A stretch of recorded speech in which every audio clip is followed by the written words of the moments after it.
Good day to you. We are in Nizhny Novgorod today. Nizhny Novgorod is one of the biggest cities in Russia, not far from Moscow. When I say that it is not far from Moscow, I mean that it is located 400 kilometers away from the capital. Is it really far or not far? It's you who decide. Please write it down in the comments. And where are we today? It's a new open road, as they call it Art Park. This art park has a name, and its name is Strelka. It's a riddle how to translate the name of this place correctly. Strelka means maybe an arrow, or maybe a pointer, a cursor, and it is a place where two big rivers meet. These two rivers are the Oka and the Volga. The Volga is the biggest river in European part of Russia, and the Oka is one of the tributaries. And a piece of land that witnesses their meeting is called Strelka, or the pointer, the arrow. I don't know how to translate it really in English. The aim of the video is to show you how magnetic this place is, how empowering, not only because of its art objects, but because of its atmosphere. I will tell you in details about the steel constructions that you see now. They used to be warehouses in the times of Russian Empire and during the Soviet Union period. They are more than 100 years old, and those two towers are replicas of electric towers made by Shukhov in 1930s or even 20s. Shukhov was an engineer who constructed them. The real height of them was 128 meters, and those replicas are smaller, of course. The concept of the art park is natural and plain, as you see. There isn't anything flamboyant or too bright. I think it maintains the whole atmosphere of the place, full of air and space. We were not sure how to use the object on the right, but then our children just leaned on them, and we did the same, and we were just half lying, half standing there, admiring the view.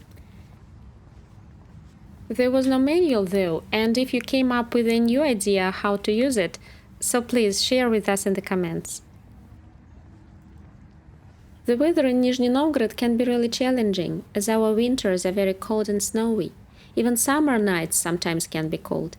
And autumns are very long and gloomy without almost any sun, when you don't want to go out into sleety streets and you just stay at home. But now in the early autumn it is wonderful here. It is rather chilly near the river, of course, and I doubt that the walk will be as pleasant in winter as it is now.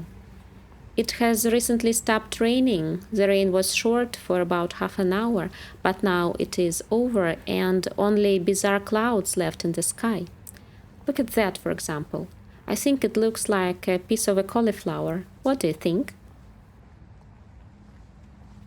And here we are in the place where the two rivers meet. You can see big red letters made of plastic on the right. Strelka, the name of the place and the art park. This place was called Strelka long before the art park, of course. But the letters were big as now, but they were written in concrete. It was not really beautiful, but now they are made of plastic, and once I saw how children were playing hide and seek around these letters and made photos. Tourists could not come here even a few years ago. This place was closed for tourists, as there was a cargo port here and there were lots of dry cargo ships and lifting cranes here. But now we can see the river, the Volga. The Volga is on the left, yes, and the Oka will be on the right. But where they meet, they make a really big and huge river. And the Volga is much bigger now when it meets the Oka. There is a saying in Russia says that the Volga is a cradle for many Russian cities. And I will give you the names, only the biggest ones of the Russian cities that are located on the river Volga. Nizhny Novgorod, Kazan, Samara, Saratov, Astrakhan. Astrakhan is very close to where the Volga goes into the Caspian Sea. Well, I can understand why people have been using this place for only practical purposes for so many years.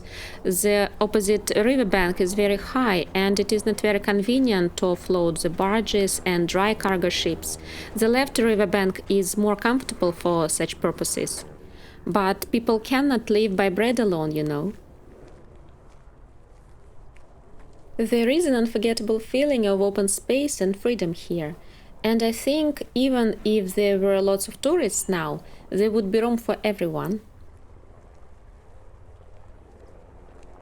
There are lots of spots for having a picnic, for arranging a meeting, but the weather is not suitable for doing such things now. We'd better move on. Let's go back to the warehouses. I mean the dark gray open-work steel constructions you see in front. They are more than 100 years old. They were put here after the trade and industrial exhibition that took place in Nizhny Novgorod in 1896. They were moved here to serve the cargo port and were covered with bricks and other ugly materials, yes, you see, and have been discovered again only in the 21st century.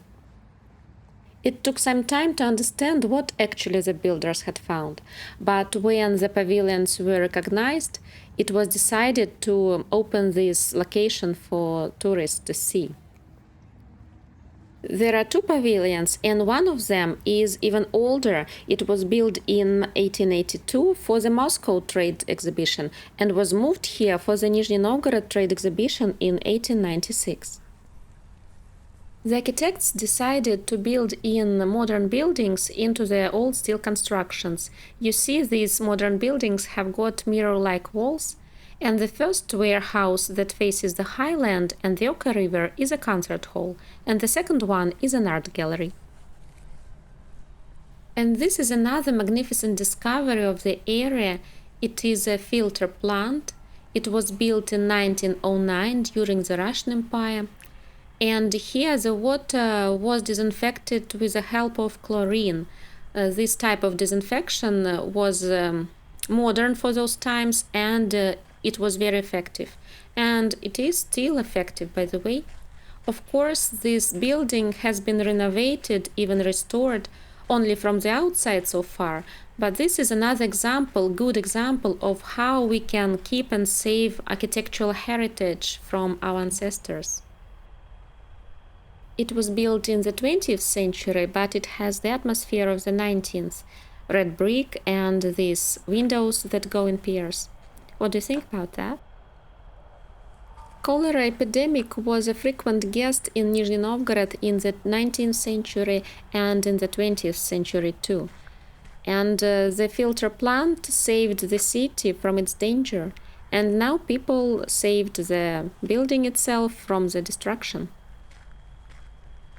Before the filter plant was built, there were great problems with epidemics here, because thousands of people came to Nizhny Novgorod Trade Fair every year, and the governor asked people to drink only boiled water during the trade fair, but the people did not follow his orders, and he even ordered to put some red wine into the boiled water, and this drink was free. And he wanted this drink to be more popular, but his requests and orders did not succeed.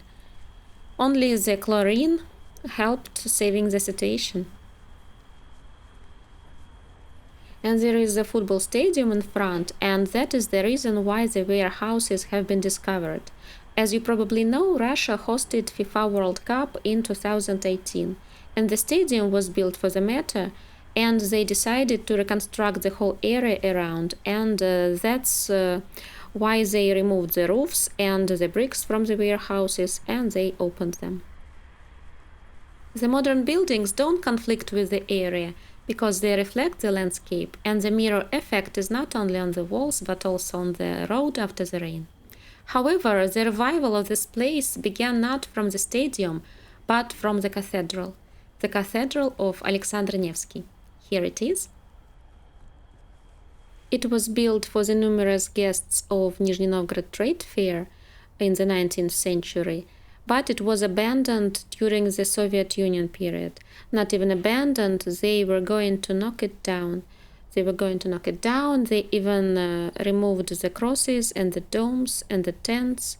All the icons were burned in the ovens like firewood, and only the cylinders, I don't know how to call these things on the roof, were left. They didn't have enough time to demolish it to the ground because the Second World War started. During the World War II, a special anti-aircraft gun was put on the cylinders of the cathedral, and it was very special. It can move around, and its gun can be lifted very high in the sky. So it protected the territory of the cargo port very well, and not a single bomb from Nazi planes fell on the port. It was safe. Rich history, no doubt. Nobody exactly knows when this territory was inhabited, but it was inhabited from the 17th century for sure. But let's go back to our warehouses. I will remind you once again that the warehouse on the left is a concert hall, and the warehouse on the right is an art gallery. Both of them have got buffets where even the most demanding audience will find a snack, what to eat, and there is a parking lot for 70 cars behind them. But be aware that the art gallery warehouse is rather chilly, so you have to put on something warm. Let's look at these centenarian steel constructions closer. The designers didn't want to change their color very much, that's why they painted them gray. They wanted to keep their metallic image. The concert hall we're heading to is unique. It's unique not because of its acoustic properties. Its acoustic properties make it suitable for conducting symphonic concerts, chamber concerts, opera, and folk instrument concerts, but it's not the case. This concert hall is very good itself, of course, but it's unique due to its panoramic window on the stage. The panoramic window is made of glass, and while listening to music, you may see the view of the Arrow and the upper bank of the Volga with Nizhgorodsky Kremlin and other historical sites. Just imagine that. The view becomes even better when it's getting dark and all the lights on the opposite bank of the city come up. If necessary, the glass facade can be closed with special curtains. Alas, we are not going to admire the view today because we are not going to listen to a concert, we are going to see the opera. There is such a contrast, by the way. On the right you see a brick building made in the style of rational modernism, and on the left there is a modern building made of glass or steel, 21st century. The puddles from the rain are drying up, and this mirror-like effect on the ground is disappearing. You can see people heading to the concert hall, wanting to watch an opera. Let us get inside too. We were tad worried that we would not be allowed to make a video inside of the building, but we terribly wanted to show you what we see here, and we remembered about they only forbid those who ask for permission. So we did not ask for permission and went inside. It's always a pleasure for me to look at people on such events, their outfit, their gestures, their conversation, and I don't want to think about architecture now, I just admire the people around. The program was great and expensive, by the way.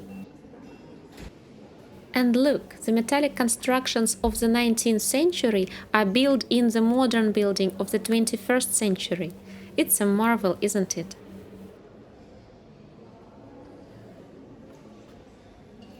The concept of the art park corresponds with the concept of the concert hall. There is lots of air and it's very plain, you see. The glass window is covered by the curtains, and we will not see the opposite side of the river, and we will not see the Arrow where two rivers meet, but we will see something really worth seeing. It's an opera. People are gathering and the hall is almost full. It was really a miracle that we managed to find these 2 tickets.